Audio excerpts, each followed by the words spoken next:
sabi nga nila, walang business na perfecto. At wala ring business na hindi nagsasucceed ka agad. Swerte mo kung isa ka sa pagpapatayo mo ng business mo, naging okay ka agad. Diba? It's good. Pero kalimitan po, talagang dumadaan sa sobrang challenges. Kung bakit ko po ito nasasabi, ito po ay may kaugnayan sa video aking re-reactionan sa content ko na to. At kung bago lang papala po kayo sa aking channel, please don't forget to like, share, and subscribe na rin po, and pakihit ng notification bell para maging aware kayo sa aking mga upcoming content. Any comment, suggestion, recommendation, leave it on our comment section. Issue lang po tayo, walang personalan. At lagi po kayo mag-fact check para hindi po kayo makapagsabihang fake news. Okay? So ito nga, yung binanggit ko na yun ay it's about dito sa nangyari sa Reyes family. Kung maalala nyo, yung sila RJ, Amjon, sila Polybic, tsaka yung nanay at tatay nila, si teacher, na kumbaga ilang days or linggo rin natin hindi nakita dahil nga na-busy si Daddy Frankie sa ibang bagay, nagkasakit, and kay Oliver. So marami ginagawa si Daddy Frankie.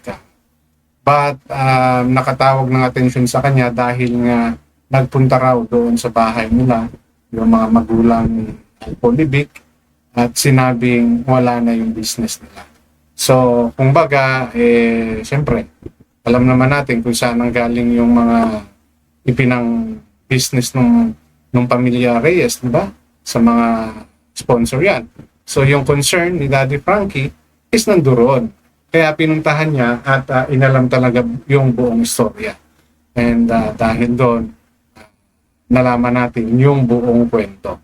So, allow me to share portion of that video ni Daddy Frankie kung saan nabanggit nga uli ng tatay nila Al Polybic yung nangyari doon sa una nilang negosyo, which is mga gulayan, di ba?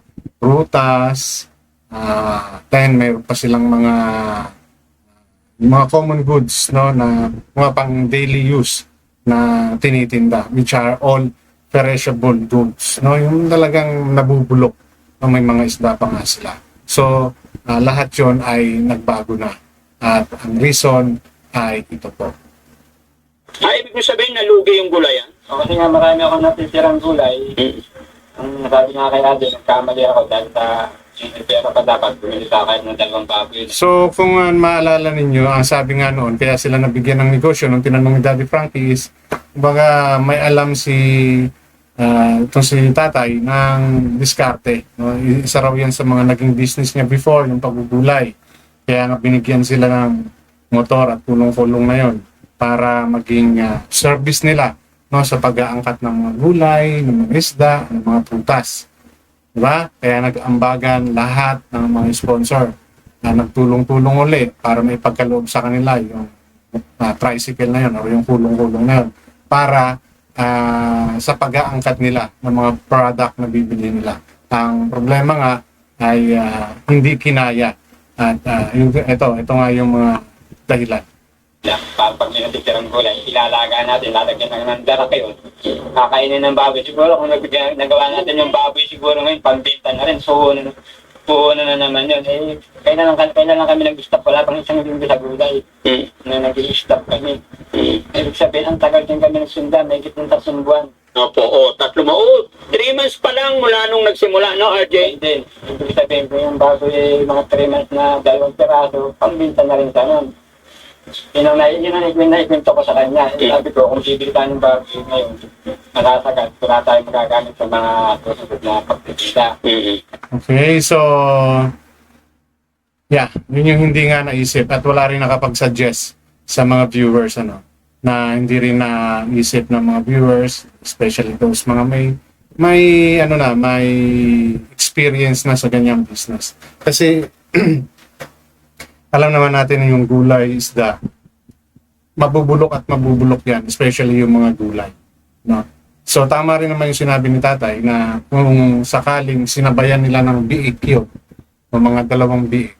So yung mga mabubulok na mga gulay, yung mga hindi na maibibenta, No? Kahit yung mga prutas, hiwa-hiwain lang yon, isama sa darak, sa pagkain ng baboy, maaaring nagkaroon pa ng another use. No? Hindi siya nasayang. So, ang nangyari sa kanila, sa business nila na yon is, kumbaga yung capital is nawawala. Nawawala ng ganun-ganun na lang.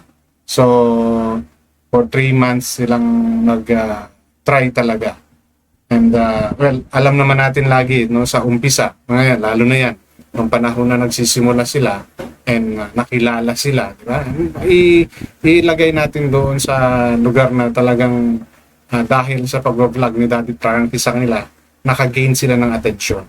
So, syempre, yung mga customer sa umpisa, doon bibili yan dahil syempre, alam mo na, curious, marites, makikibalita. Tapos, syempre, pumupunta-punta pa si Daddy Frankie. Diba? So, may mga curious and nangyayari, bumibili sila. Kaya lang, the longer it takes, diba? Especially kung ang price is hindi competitive, talagang hindi na sila pupunta pa sa lugar nila Alpolibic or nila RJ para lang bumili, di ba? So, unti-unti talaga huhupa yung hype nung tindahan. Kasi normally talaga yan sa umpisa, no? Hype yan, kumbaga talagang dinudumog, pero after a long run, at malaman nila na yung price is hindi naman ganun kababa, di ba? So, doon na lang sila pupunta sa kung saan sila mas malapit. No? And siyempre, hindi rin kompleto. So, saan pa tatakbo yung tao sa palengke? Yung katulad kasi ng business nila na yan, naggulayan na yan. Kumbaga yan ay, kung mga kulang-kulang lang yung nabili, no, ng mga mamimili nila o ng customer na. Kumbaga, pag nagkaroon na ng kulang, normally kasi ang tao talaga tumatakbo sa palengke. No, unless malayo talaga yung palengke sa lugar nila. Yan. No, ngayon kung isang sakay or walking distance lang yung palengke, mas pipiliin pa ng mga customer na doon na sa palengke kasi kumpleto na eh. Kasi dito sa paninda nila na to, nakita naman natin, diba? Hindi naman ganun ka-kompleto. So, in the long run, at least nga yan, umabot pa ng 3 months. So, parang nilaban pa nila. Pero ang kagandahan din lang, hindi nila hinintay na maubos yung perang meron sila. Di ba? Nag-venture sila into a different business. At yun nga ay yung pandesal. So, may alam din daw si tatay na about sa pagpapandesal. No? Yun nga lang, syempre, based doon sa kwentuhan nila, puyatan naman pala yan. Yung business na yan, magsisimula sila sa alas 11 hanggang umaga na. No? Magmamasa. Okay, kasi pandesal pa lang ngayon yung paninda nila eh. So, kumbaga, nagtatry pa lang sila. And yung oven na nandiyaran sa kanila ngayon, maaring siguro pinahiram pa lang nung kapatid niya. And after a while, pag nakita siguro na kumikita na, baka unti-unti nang pabayaran niya. No? So, medyo dito, especially sa Pilipinas, ang business dito is very challenging talaga. No, bukod sa marami kang kakompetensya, di ba? Siyempre yung location mo, siguro yun yung mga hindi nagawa muna nila tatay, nila yun, na i-survey yung lugar. No, kasi kailangan at least may konting feasibility study.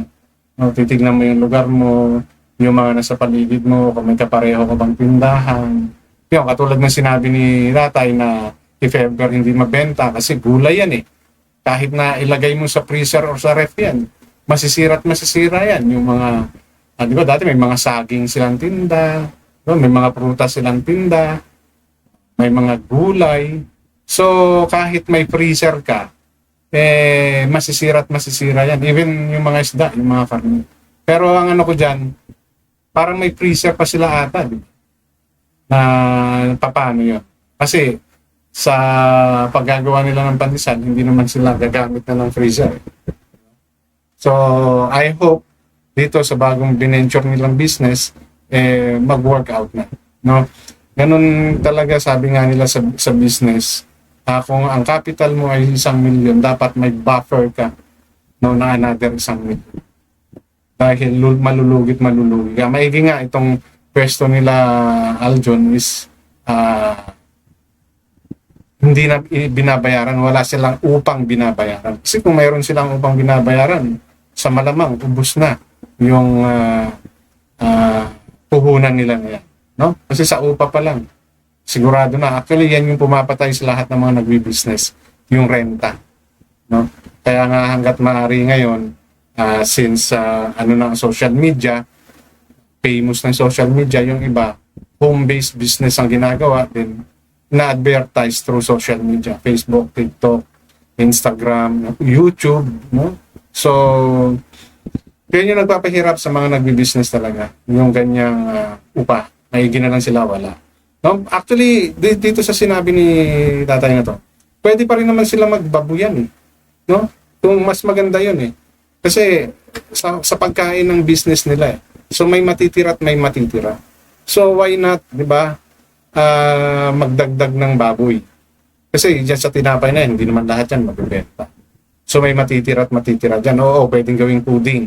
No? Yung mga pinaghalo-halong tinapay. But pag nagpudding na yan, hindi maubos at matatapon pa rin. Eh, then, why not add it to the food of baboy? Di ba? Pwede pa rin naman silang magbaboy habang papandisal sila or gumagawa sila ng tinapay. Yun nga lang, someone should handle yung baboyan. Kasi kung si tatay at saka si RJ yung titingin sa pagpapandisala na yan, dapat si Alpolibig, no? At saka yung isa, magtulong. No? Dapat magtulong-tulong talaga sila.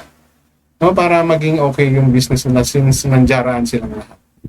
No? So, I hope mag-work out na yung next business nila na yan. And kung if ever talagang gusto nilang walang masayang doon sa pandesal nila, pwede pa rin silang magbaboy talaga. No? Para yung mga matitira, pwede nilang ihalo, katulad yung sinabi ng tatay. No? So, panoorin niyo pa po yung ibang video nitong content ng Daddy Frankie at malalaman niyo pa po yung ibang reason. At yung mga tips din na binigay ni Daddy Frankie kasi alam naman natin, negosyante rin si Daddy Frankie. And through this video, na-mention din naman ni Daddy Frankie yung iba pang mga business na pinasok niya. And ito rin, nagtinapay din siya. Kaya may idea siya sa ginagawang ito ni tatay niya. So, yun lang po, yung gusto kong i-share sa content ko na to. And always po, matuto kayo mag-fact check para hindi po kang pagsabihan fake news. Hanggang dito namang maraming salamat.